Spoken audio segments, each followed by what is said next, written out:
Hello అండి, welcome to our channel. ఈరోజు వీడియోలో physical science 7th class heat lesson నుండి బిట్స్ని అయితే అప్లోడ్ చేస్తున్నాను. అన్ని క్లాసుల నుండి సబ్జెక్ట్ వైజ్ అలాగే చాప్టర్స్ వైజ్గా కూడా నేను వీడియోస్ పెడతాను. సో డిఎస్సి నోటిఫికేషన్ కోసం ఎదురు చూడకుండా ముందుగానే మీరు రెడీగా ఉండండి. ఇప్పటి నుంచే మీ ప్రిపరేషన్ను స్టార్ట్ చేయండి. Okay, 7th class physical science heat lesson నుండి ఫస్ట్ బిట్ చూడండి. వేడి ప్రవాహం జరిగే దిశ ఏది? ఆప్షన్స్ కూడా వినండి. ఆప్షన్ ఏ తక్కువ ఉష్ణోగ్రత నుంచి ఎక్కువ ఉష్ణోగ్రత, బి ఎక్కువ ఉష్ణోగ్రత నుంచి తక్కువ ఉష్ణోగ్రత, సి సమ ఉష్ణోగ్రతల మధ్య, డి ద్రవ్యరాశి ఆధారంగా. ఇందులో సరైన సమాధానం ఆప్షన్ బి ఎక్కువ ఉష్ణోగ్రత నుంచి తక్కువ ఉష్ణోగ్రత. వేడి ఎప్పుడు ఎక్కువ ఉష్ణోగ్రత ఉన్న వస్తువు నుంచి తక్కువ ఉష్ణోగ్రత ఉన్న వస్తువుకు ప్రవహిస్తుంది.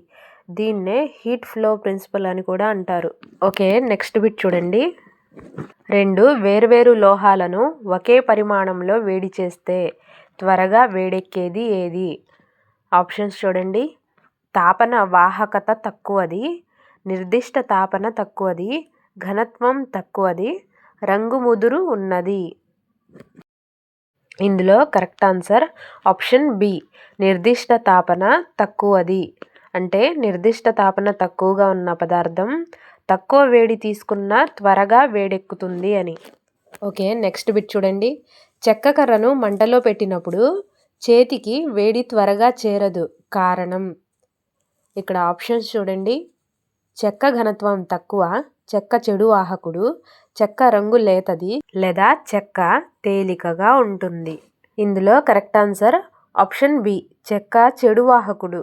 అంటే చెక్క వేడిని సరిగా ప్రసరింపచేయదు, అందుకే చేతికి వేడి త్వరగా చేరదు. బ్యాడ్ కండక్టర్ అని అర్థం. ఓకే, నెక్స్ట్ బిట్ చూడండి. వంట పాత్రల అడుగు సాధారణంగా నల్లగా ఉండడానికి సరైన కారణం? వేడి ప్రతిఫలనం పెరుగుతుంది, వేడి వికిరణం తగ్గుతుంది, వేడి గ్రహణం ఎక్కువ, వేడి ప్రసరణ ఆగుతుంది.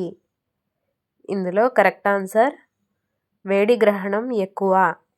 నల్ల రంగు ఉపరితలం వేడిని ఎక్కువగా గ్రహిస్తుంది, అందువల్ల ఆహారం త్వరగా ఉడుకుతుంది.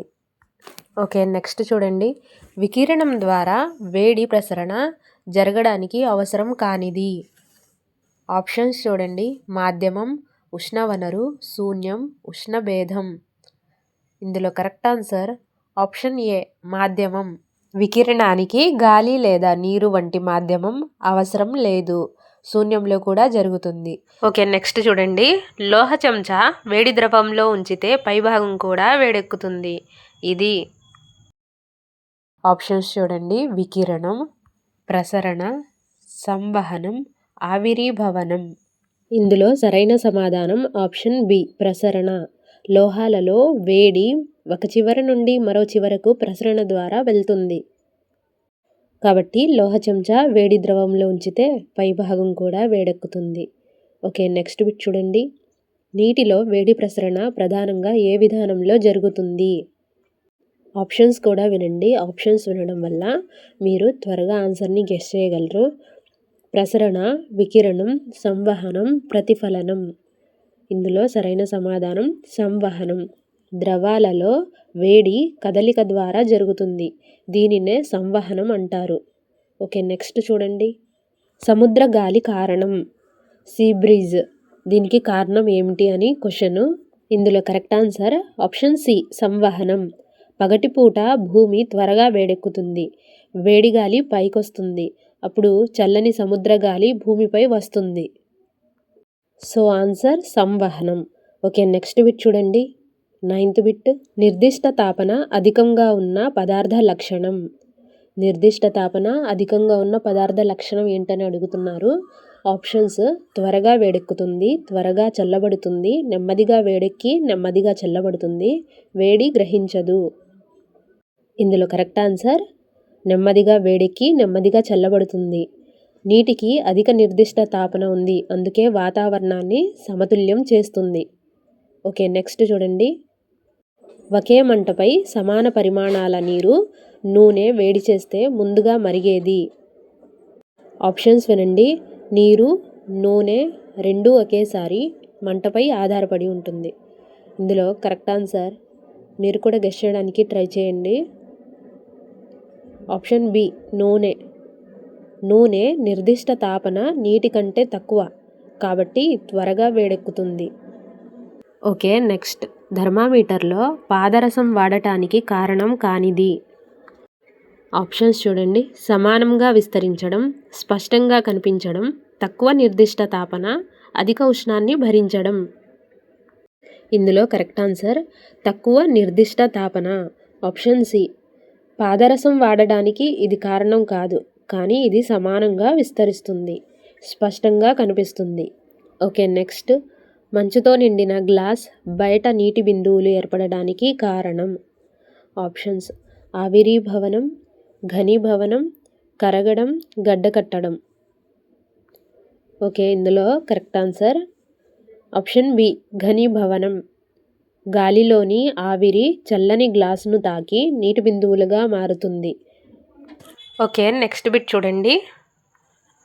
వేడి దుస్తులు చలిలో రక్షణ ఇవ్వడానికి ప్రధాన కారణం. మళ్ళీ వినండి. వేడి దుస్తులు చలిలో రక్షణ ఇవ్వడానికి ప్రధాన కారణం ఏమిటి? ఆప్షన్స్ వినండి. వేడి ఉత్పత్తి చేస్తాయి, గాలిని బంధిస్తాయి, కాంతిని ప్రతిఫలిస్తాయి, అలాగే వికిరణం పెంచుతాయి. ఇందులో కరెక్ట్ ఆన్సర్ ఆప్షన్ బి గాలిని బంధిస్తాయి. దుస్తుల మధ్య గాలి వేడిని బయటికి పోకుండా అడ్డుకుంటుంది. ఓకే, నెక్స్ట్ చూడండి. థర్మస్ ఫ్లాస్క్లో వేడి నష్టం తగ్గడానికి ప్రధాన కారణం. మందపాటి గాజు, శూన్యస్థలం, నల్ల రంగు, లోహ మూత. ఇందులో కరెక్ట్ ఆన్సర్ వచ్చేసి ఆప్షన్ బి శూన్యస్థలం. శూన్యంలో ప్రసరణ, సంవహనం జరగవు కాబట్టి థర్మస్ ఫ్లాస్క్లో వేడి నష్టం తగ్గడానికి ప్రధాన కారణం శూన్యస్థలం. ఓకే, నెక్స్ట్ చూడండి. 15th bit. పాలిష్ చేసిన లోహ ఉపరితల లక్షణం. పాలిష్ చేసిన లోహ ఉపరితల లక్షణం ఏది? మంచి గ్రహీత, మంచి వికిరణకారి, మంచి ప్రతిఫలకుడు, చెడు ప్రతిఫలకుడు. ఇందులో కరెక్ట్ ఆన్సర్ అంటే మంచి ప్రతిఫలకుడు. అంటే వేడి బయటికి పోకుండా తిరిగి ప్రతిఫలిస్తుంది. ఫర్ ఎగ్జాంపుల్ అల్యూమినియం ఫాయిల్తో ఆహారం కవర్ చేస్తారు. ఎందుకు? వేడి బయటికి పోకుండా తిరిగి ప్రతిఫలించడానికి. ఓకే, నెక్స్ట్ చూడండి. వేడి వికిరణం ఎక్కువగా జరిగేది ఏ ఉపరితలం నుంచి? తెలుపు లేదా మెరిసే, లేదా నల్ల లేదా మెరిసే. నల్ల మెరుపులేని, తెలుపు మెరుపులేని. ఈ ఆప్షన్స్లో కరెక్ట్ ఆప్షన్ నలుపు మెరుపు లేనిది. వేడి వికిరణం ఎక్కువగా జరిగేది ఈ నలుపు రంగు, అలాగే మెరుపు లేని దానిలో ఎక్కువగా జరుగుతుంది. ఓకే, నెక్స్ట్ చూడండి. ఇనుము కంటే అల్యూమినియం పాత్రలు ఎందుకు వాడుతారు? తక్కువ బరువు, ఎక్కువ ఘనత్వం, తక్కువ తాపన వాహకత, తక్కువ ధర. ఇందులో కరెక్ట్ ఆన్సర్ తక్కువ బరువు. ఎందుకంటే అల్యూమినియం తేలికగా ఉంటుంది, వేడి బాగా ప్రసారం చేస్తుంది కాబట్టి తక్కువ బరువు. ఓకే, నెక్స్ట్ వేడి ప్రసరణలో అతివేగమైన విధానం. ప్రసరణ, సంవహనం, వికిరణం, ఆవిరీభవనం. వేడి ప్రసరణలో అతి వేగమైన విధానం ఏది? వికిరణం. కాంతి వేగంతో ప్రయాణిస్తుంది. ఫర్ ఎగ్జాంపుల్ సూర్యుని వేడి. Okay, next bit. ఒక వస్తువు ఉష్ణోగ్రత పెరిగితే సాధారణంగా జరిగేది. ఆప్షన్స్ చూడండి. పరిమాణం తగ్గుతుంది, పరిమాణం పెరుగుతుంది, ద్రవ్యరాశి పెరుగుతుంది, ఘనత్వం పెరుగుతుంది. కరెక్ట్ ఆన్సర్ పరిమాణం పెరుగుతుంది. వేడి వల్ల పదార్థాలు విస్తరిస్తాయి కాబట్టి ఉష్ణోగ్రత పెరిగితే సాధారణంగా పరిమాణం కూడా పెరుగుతుంది. ఓకే, లాస్ట్ బిట్ చూడండి. ఉష్ణోగ్రత కొలిచే SI ప్రమాణ ఘటకం. Degree Celsius, Fahrenheit, Kelvin, joule. ఇందులో correct answer option C Kelvin. SI పద్ధతిలో ఉష్ణోగ్రతను కెల్విన్తో కొలుస్తారు. ఓకే, ఇంతటితో 20 బిట్స్ అయితే హీట్ లెసన్ నుండి కంప్లీట్ అయిపోయాయి. ఇంకా వెరీ వెరీ టఫ్ బిట్స్ అలాగే ఇంపార్టెంట్ బిట్స్ని పార్ట్ 2 కింద నేను అప్లోడ్ చేస్తాను. సో ప్లీజ్ ఇంకా ఎవరైనా మా ఎన్ లెసన్స్ ఛానల్ని సబ్స్క్రైబ్ చేసుకోకపోతే సబ్స్క్రైబ్ చేసుకోండి. అలాగే మీ ఫ్రెండ్స్ అందరికీ కూడా షేర్ చేయండి. అలాగే ఈ వీడియోను తప్పకుండా లైక్ చేయండి. Thanks for watching.